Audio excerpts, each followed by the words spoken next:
Oh, how we doing, folks? How are we? This is the Concern Forum, and I'm your host, Robert Gumbs, although most people call me Bob.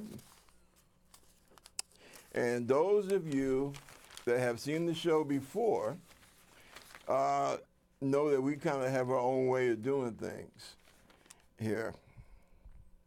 You know, I'll tell you quite frankly, though, so much has happened just over the last,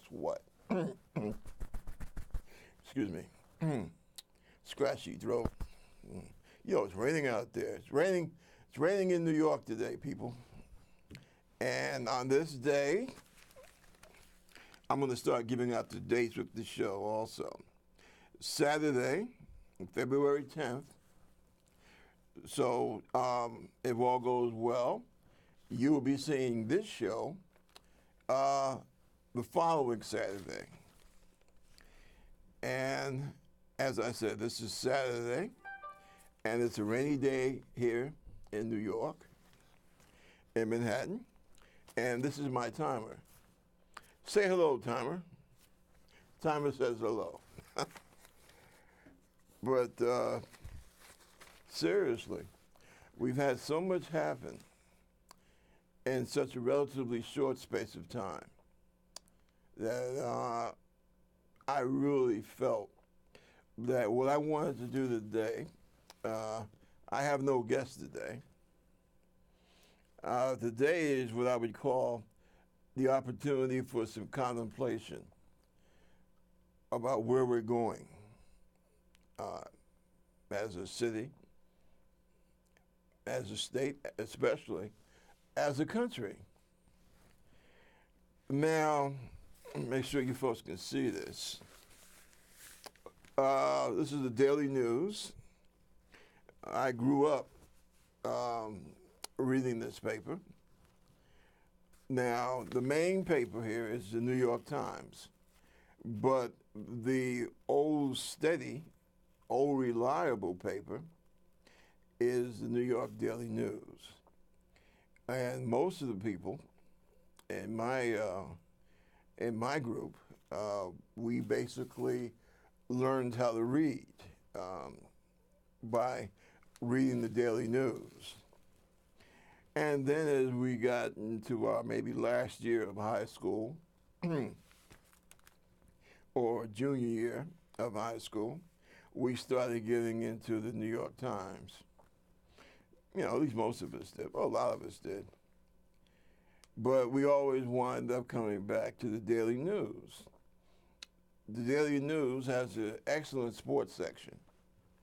And, hey, if it's if you're not in the sports section of the New York Daily News, you're not in the sports section. I mean, that's just the way it is. But let me stop making corny jokes because I'm trying to hide something. Or I should say, I'm trying to keep my anger at bay. Now, this is on the front page of today, Saturday's paper of the Daily News. Let me see if I can, because this camera always screws me up. You know, I'm never quite sure if I'm doing the right angle or the left angle, but let's see if you can see. As you can see, we have the face.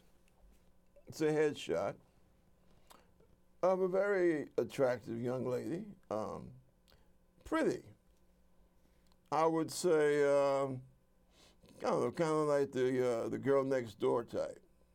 Very, very nice looking. And as you could see there, what do we have? Well, on her right side of her face, her right eye, to be specific, she has a shiner right along here. That really pisses me off, to be quite frank about it.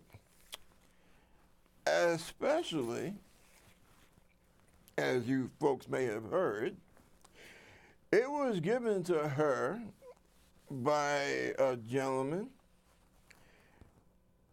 that carries around our most important secrets.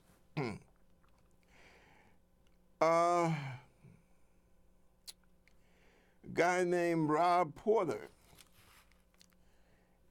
He's kind of like in the chain of command. He is right below Trump's chief of staff.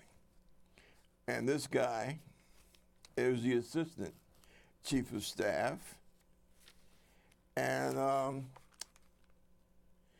having spent some time, excuse me, oh, my throat is so raspy. I better get a cough drop or something when I finish.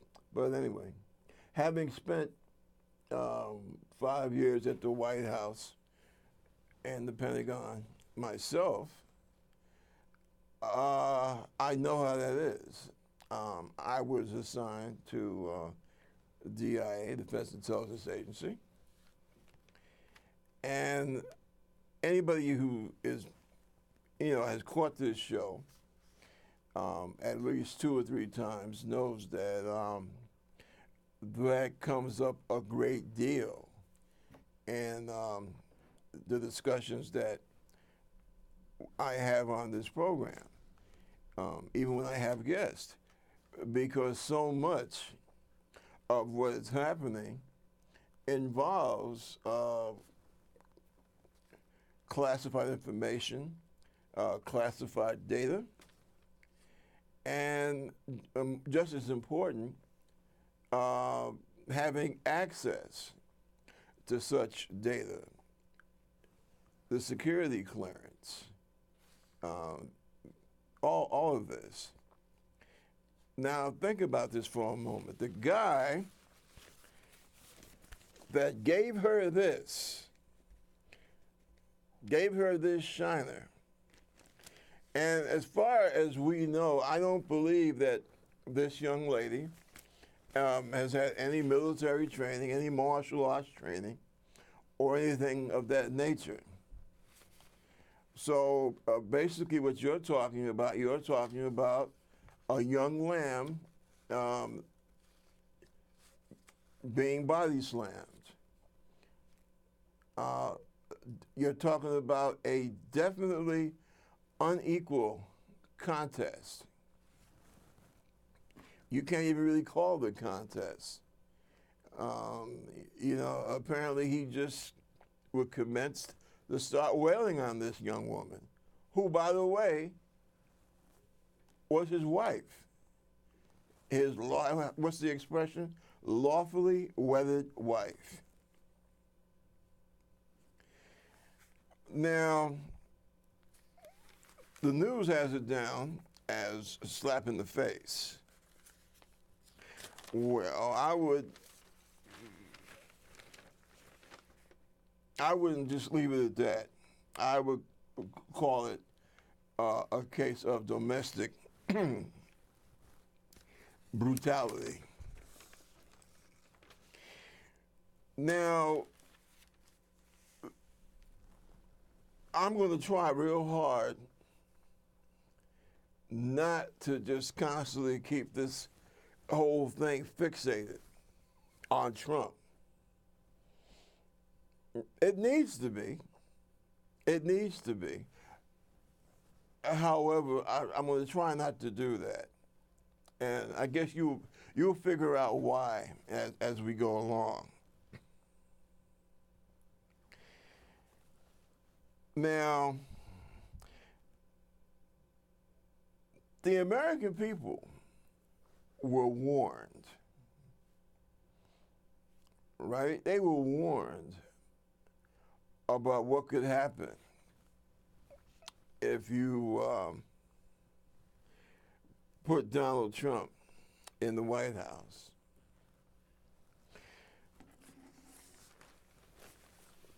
People made heroic efforts to try and bring out all the dirt on this guy. Does that sound like people were trying to scare the public away from this guy, in terms of voting for him? Does that sound like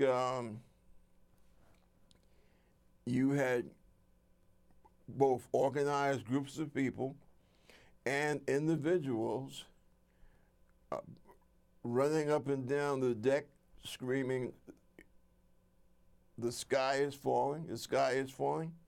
Well, yeah, that's exactly what it means, or I should say what it meant. And I'll also say quite rightfully so.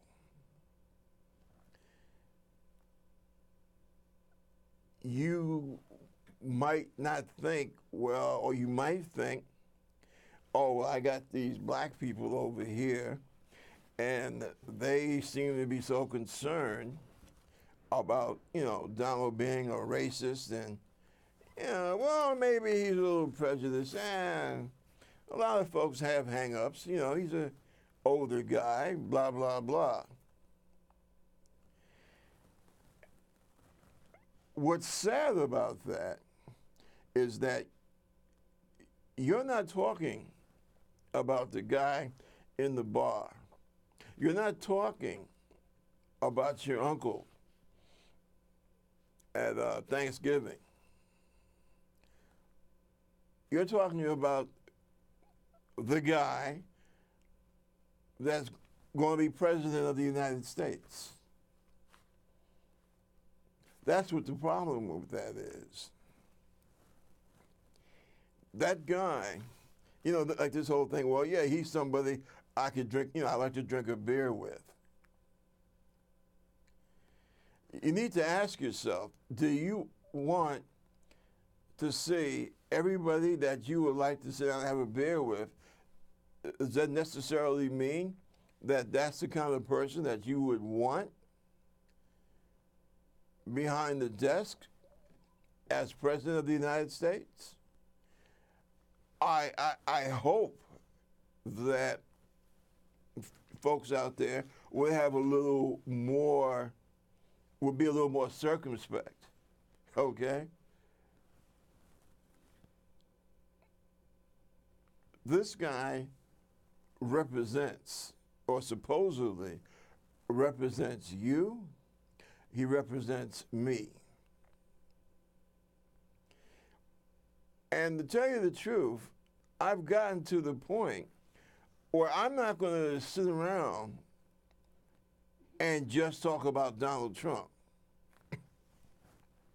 Oh, he's a misogynist, he's a racist, he's a sexist, he's a homophobe, he's ignorant, he doesn't read, he can't read. He only reads porn magazines. I'm not just going to, no one should just sit around talking about these qualities or lack of qualities thereof that Trump doesn't have. I think what we need to start doing, we need to start being honest. And we need to start maybe throwing some of this, not so much at Donald Trump. I mean, yeah, by all means. Continue to throw that hand. But we also need to start holding, what's it say on the Constitution, the preamble to the Constitution? We the people. Maybe we need to really sit down and take a good damn look at what's up with we the people and why so many of we the people did not bother to take part in probably the most important, or I will say one of the most important elections in this century. and how come folks did not participate. I would like to know why so many people in the African American community didn't bother to vote. Why so many people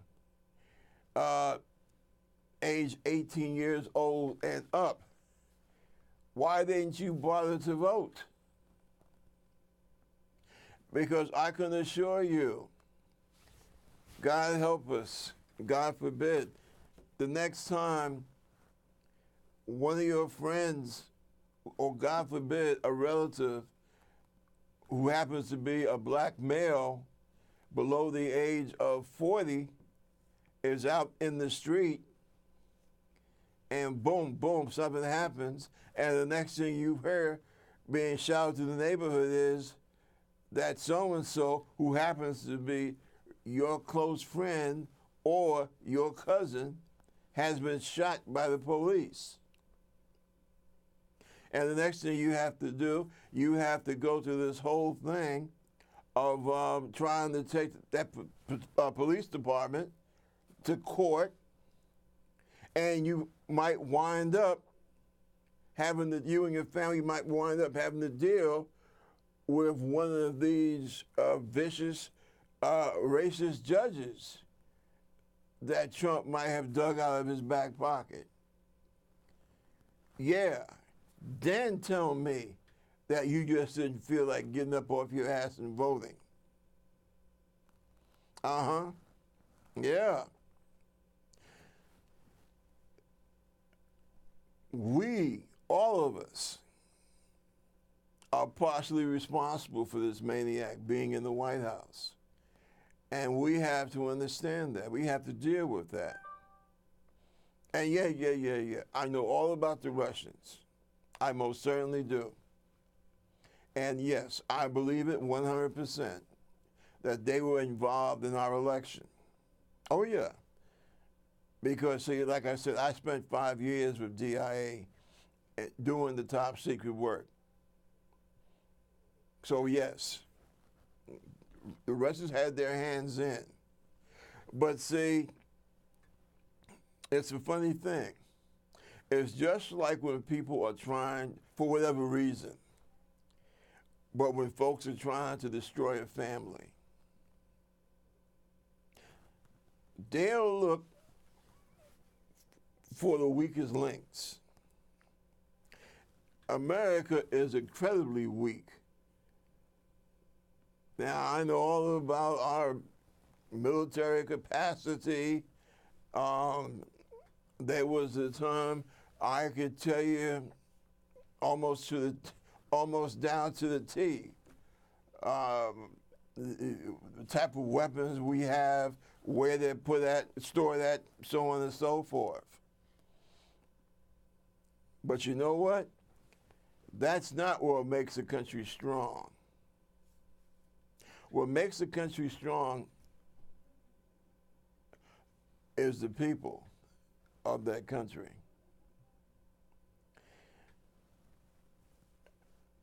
One of the problems that we have, and I want to say this, I have a habit sometimes of getting excited and speaking too quickly. So I'm going to try and take it slow. I'm not trying to put you to sleep now, but I want to make sure that you folks get this out there. One of the problems that we have is that we have a group, or you could say a certain amount of people, they don't want to let the past go. And I'll tell you exactly what I mean by that. They want to relive the past. And because they feel that they're prevented from doing that, that there's something wrong with this country. And see, that's not right. That's not fair. And to be quite frank about it, it's not going to be permitted. As a black man, I am not going to allow anyone to treat anyone the way that African Americans were treated in this country, especially you were talking about 30, 40 years ago. As a black American, I would not stand by and watch anybody be treated the way that Jewish people were treated in this country, or the way Asian people were treated, or the way Native American people were treated, or the way people who happen to be gay and were somehow outed were treated, or the way transsexual people were treated back in the day, or the way that women were treated in the quote unquote good old days. Excuse me, I have to keep an eye on my timer here. But I will stand by and I will not stand by and watch anybody be treated and be bullied the way that it used to be in this country. I will never stand by and somehow find out that I'm doing a job and I'm getting paid one amount, and the woman that I'm working next to doing the same job is making less than me. I will damn sure encourage that sister, regardless of what her color is. I will damn sure encourage that sister to go and fight for equality. And dare the folks that are paying her like that to try and come and get back at me.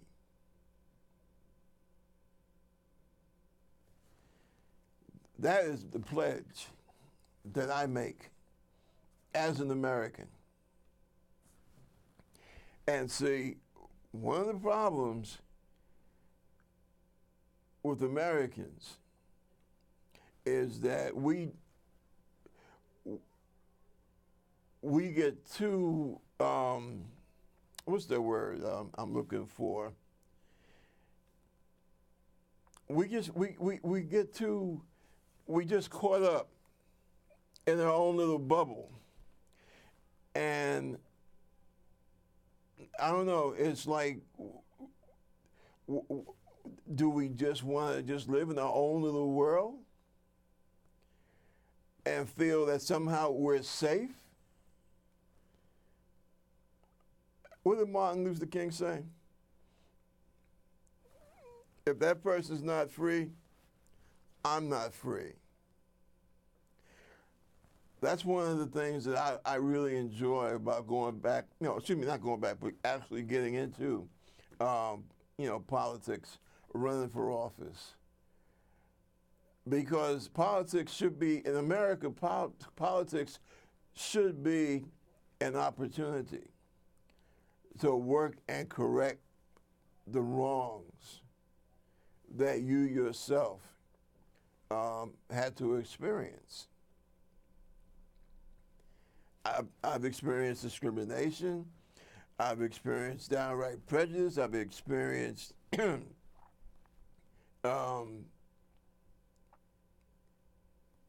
hatred. I've experienced all kinds of unfairness.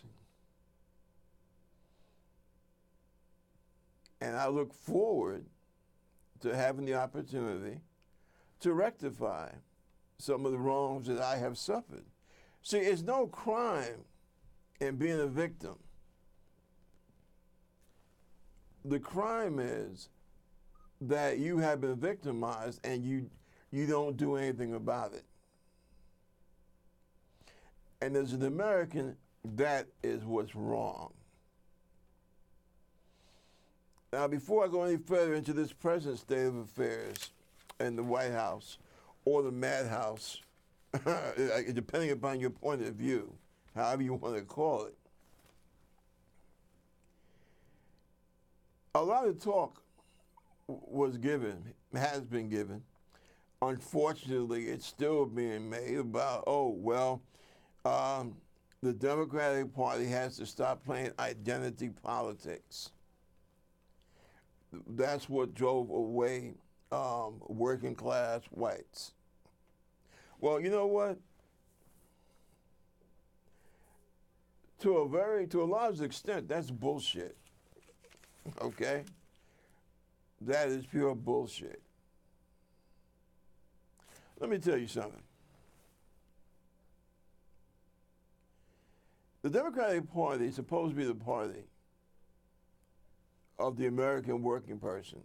In other words, the folks who have not attained that professional level, right? Or those who have attained that professional level but have not forgot where they've come from. That's what the Democratic Party is supposed to be about. And this business about, identity politics. So you're telling me that if a black person, if an Hispanic person, or if a woman feels that they're getting the shaft, that the Democratic Party is not supposed to fight for them? I think the people that throw that statement around about Democrats being too lost in identity politics, I honestly believe they need to go back and think that statement through, okay? Another thing, and this really ticks me off, okay? I come out of a working class family. Both of my parents were Republicans. My old man was the district leader in West Harlem, as some of you might know, for the Republican Party. He was also a shop steward for the union in the factory where he worked at. I'm a working class person. I'm a disabled veteran, and I managed to get myself a college degree. So yeah, I'm working class. But I see now that you have these, some of our talking heads, they'll say things like, the Democrats are, Hillary, she was basically with the, black people here, and, she didn't identify with working class whites. And, well, what the hell is that? Really, what the hell are you trying to say? Because you make it sound like it's a thing about, we have to deal with blacks and other, peoples of color, and then we have the white working class over here. Hey, why don't you just say working class people and let it go at that? Because people talk so much about, you shouldn't say so-and-so because you're just separating us. Like, one thing that really blows my mind is when people talk about, race relations were better before Obama. No, they weren't. No, they weren't. What was different was that you didn't have a black man in that White House who had his finger on the button. And less than a third, I would say less than a third, because we have made a lot of progress. Believe me, sitting down, watching television, you can look and you can see it. Now, I don't like to talk about my age, but trust me, if you know anything about the history of television and what was seen on television, back in the day as Sullivan's show, which was pretty good. He was very good in terms of bringing people of color on to the main American stage to show their talents. Ed was real good about that. But other things, I can remember the only black show that you had where a person wasn't a maid or something of that nature, Nat King Cole. Oh, and he talk about a class gentleman. He kind of reminds you somewhat of Obama because he was a real class act. And I've told people before, I went for Obama not because he was black, but because of the things that he said. Now, am I 100% satisfied and happy with Obama? No. But am I glad that he had a chance to do what he did and actually go into the White House? Yeah, you're damn right I am.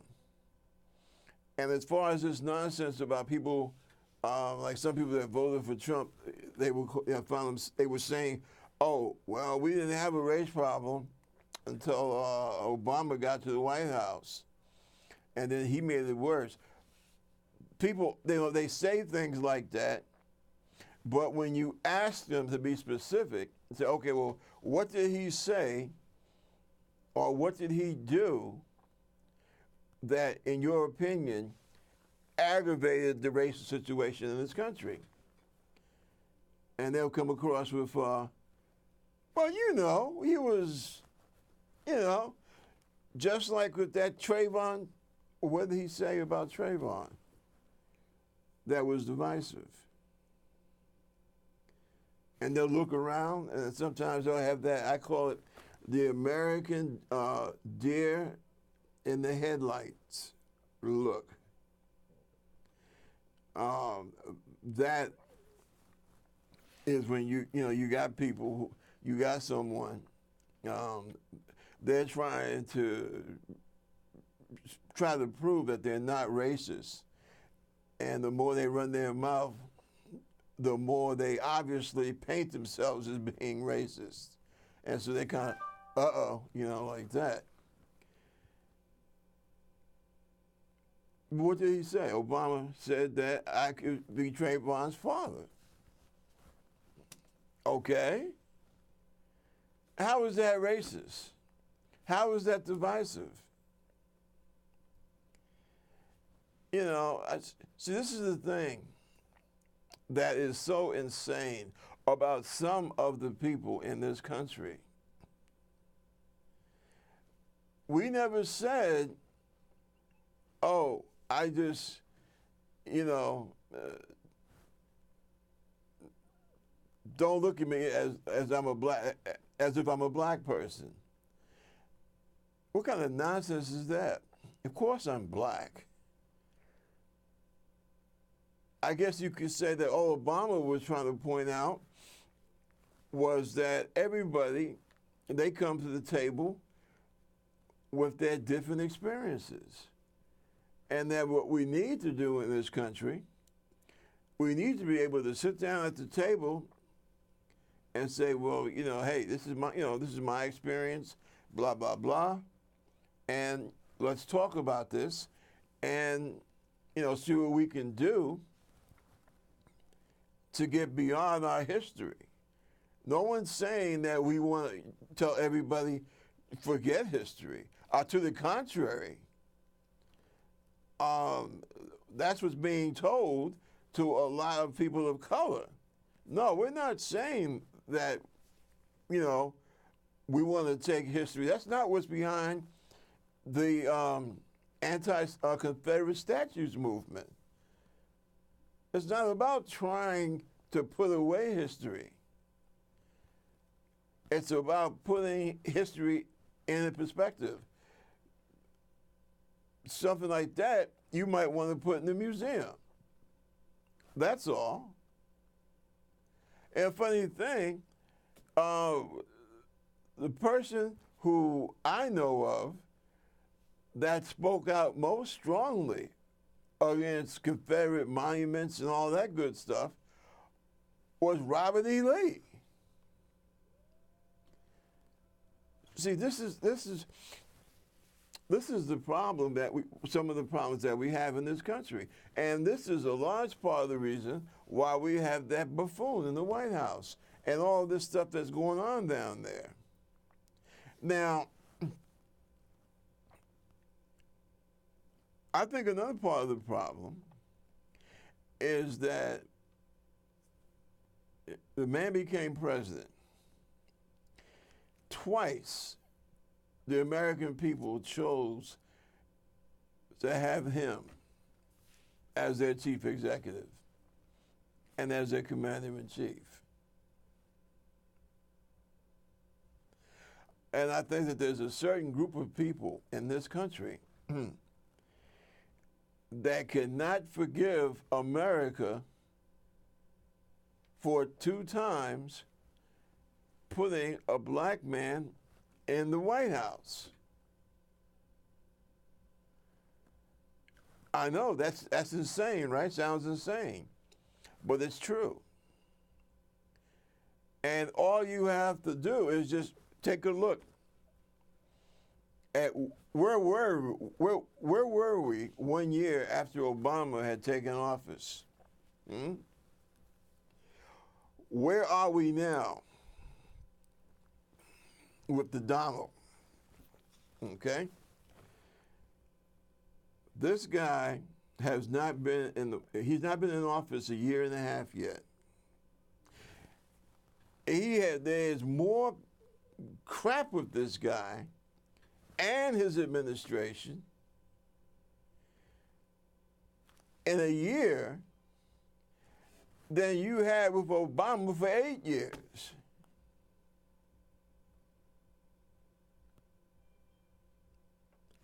The way the guy carries himself, he carries himself like a thug. And those out there who worship Trump, who worship the ground that he walks on, well, I guess I just answered my own question.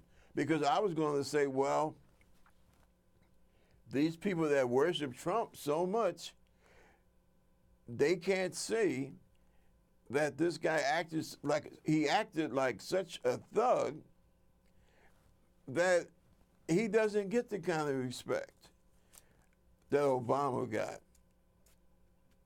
Now, yeah, some people in the media perhaps might have taken it a little easy because, well, he is the first one. First black guy there, so, But you know what? I'm pretty sure that after his first year in the White House, that people just naturally began to treat Obama with a certain amount of respect. The way he carried himself, for example. I mean, let's face it, Trump is a slob. I always knew Trump was a slob because I'm a native New Yorker. And we know how Trump is. You hear this business about, oh, well, Trump always wanted to give back at the other so-called wealthy elites because he did not forgive them because they would not let him into their little club or whatever, when he, here in New York. Well, you look at this guy, you look at the damn circus that he's made out of the White House. Everything he touches turns to crap. You wonder why people didn't want to hang out with this dude? You listen to how he speaks, how he refers to women. I mean, come on, let's be realistic here. You have a situation, people are not even supposed to be able to walk by. If you can walk by the door of the president's office, you are supposed to be able to have a top secret security clearance. You know, the SBI, the background, the whole deal. Right? Just like when I worked in there. You had to fill out your SF. Oh, what the hell is that? 86 or 70? I can't remember the number of the form. But yeah, I had to fill those out also. We had to fill out stuff going and coming.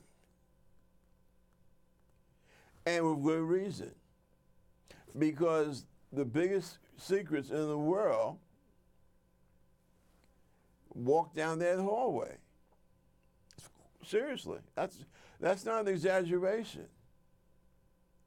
You got the football. You know what the football is, right? It's like a little type mini computer gizmo, and that has the code for launching a nuclear strike. God, please don't ever let that bag have to be opened. But see, that's the kind of thing that you have going on there every day. In a situation like that, okay, boom, you get a temporary, the man wants you to work there. You get a temp security clearance. But hey, boom, after a month or so, hey, this is not working. Because the allegations about you beating up your wives, they are very credible, and they ain't going anywhere. So you're gonna have to find yourself. You gotta find yourself another gig someplace else. You can't stay here and work around the president and all this top secret material because you're too open for blackmail.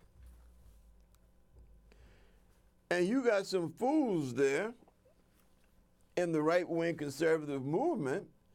Oh, well, we understand this guy might have taken, he might have smoked a half a joint in his senior year in high school or some shit like that. Wait a minute.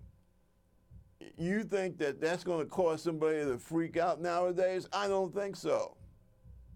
But yeah, being a known wife beater, yeah, that's some heavy-duty stuff. This guy has a reputation. I mean, he can take any woman his own weight. You know? I mean, I'm trying to make a joke out of something that is disgustingly sad and bad. And it's wrong for that man to be working up there. He not only had a physical problem with one wife, but two wives. And that lady that he started dating there I don't know why in the hell, what's her name, Hope? Supposed to be like Trump's girl Friday. Why in the hell would she date a guy twice? This guy has been busted for being a wife beater with two different women. She couldn't do any better than that. I think that what we have done, we have allowed a seriously flawed human being to take the job of the White House and being in charge of a country that in ourselves, America, yeah, we have some serious flaws as a nation, and we're supposed to. What are we now? Close to 380 million people of all types of varieties, ethnic backgrounds.